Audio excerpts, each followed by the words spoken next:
یعنی مزی اور منی کا فرق کیا ہے؟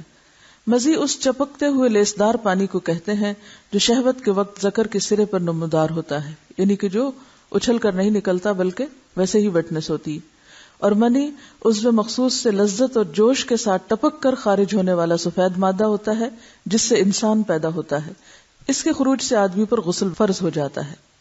ودی وہ گاڑھا سفید پانی جو پیشاب سے قبل یا بعد خارج ہوتا ہے، اس کے نکلنے پر غسل کرنا ضروری نہیں.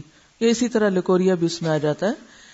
جن عورتوں کو سفید رطوبت یعنی لکوریا کی شکایت ہوتی ہے اس سے بھی غسل لازم نہیں ہوتا، حسب معمول نمازیں ادا کرنی چاہیے. لکوریا کا جو سیکریشن ہے اگر وہ کپڑے پر لگ جائے تو اسی طرح چلو بھر پانی سے اس کو صاف کر لینا چاہیے. حائضہ کو چھونا اور اس کے ساتھ کھانا جائز ہے.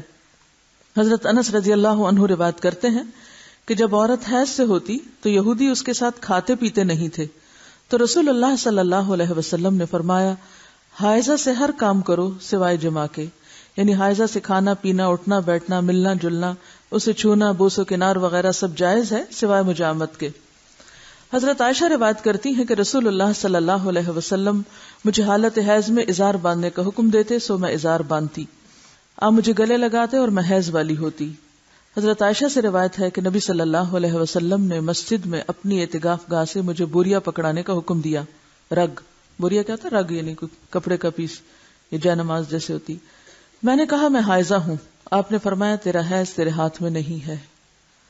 اور اس حدیث سے لا علمی کی بنا پر آج تک لوگ تسبیح کو ہاتھ نہیں لگانا، جے نماز کو ہاتھ نہیں لگانا، جے نماز پہ بیٹھنا نہیں، اور اگر حالت حیض میں کوئی کپڑے پہنے تو دوبارہ نہیں پہن کے نماز ان میں پڑھنی، یا یہ کہ بستر کی چادریں وغیرہ دھونا ہے، یا اور بہت سے تردد کیے جاتے ہیں. تو یہ سب خود ساختہ باتیں ہیں، ان کی کچھ حقیقت نہیں. حضرت عائشہ سے روایت ہے کہ نبی صلی اللہ علیہ وسلم میری گود کو تکیہ بنا کر قرآن حکیم کی تلاوت کرتے تھے حالانکہ میں حائضہ ہوتی. اب یہاں بھی آپ دیکھیے بہت سی خواتین پوچھتی ہیں کہ کیا ہم اس حالت میں قرآن کی مجلس میں شریک ہو سکتے ہیں یا نہیں، وہاں بیٹھ سکتے ہیں یا نہیں.